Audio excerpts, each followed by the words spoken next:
Chapter 8 of Seth Speaks. The Eternal Validity of the Soul.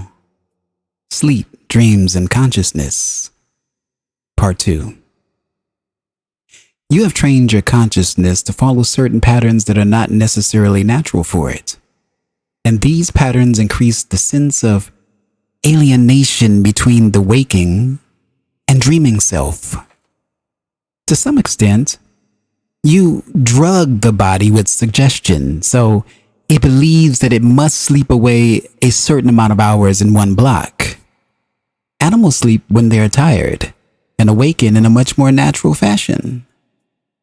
You would retain a far greater memory of your subjective experiences, and your body would be healthier if these sleeping patterns were changed. 6 to 8 hours of sleep in all would be sufficient, with the nap patterns outlined. And even those who think they now need more sleep than this would find they did not if all the time was not spent in one block.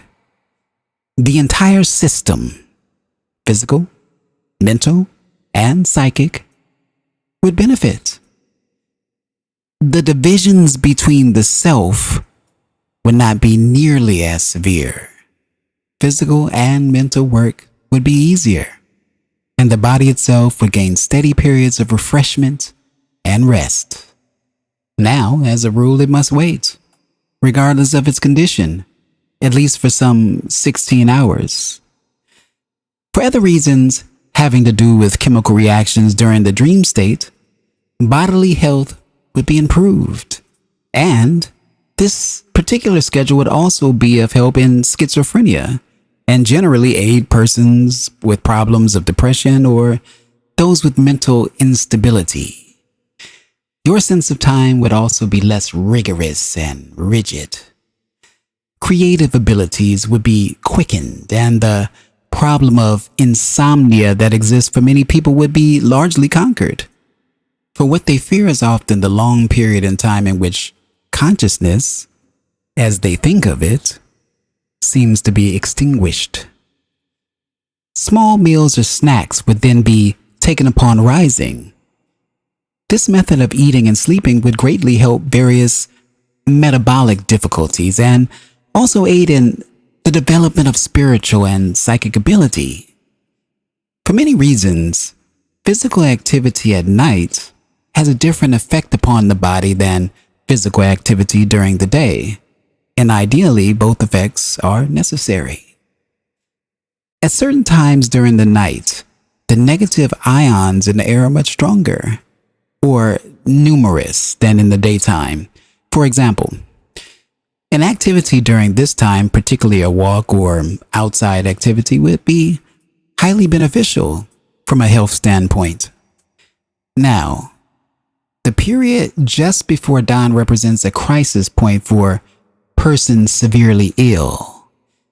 Consciousness has been away from the body for too long a period, and such a returning consciousness then has difficulty dealing with the sick body mechanism.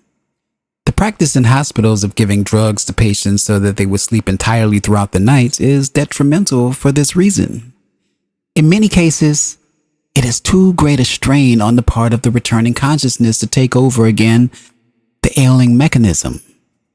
Such medications also often prevent certain necessary dream cycles that can help the body recuperate, and the consciousness then becomes highly disoriented.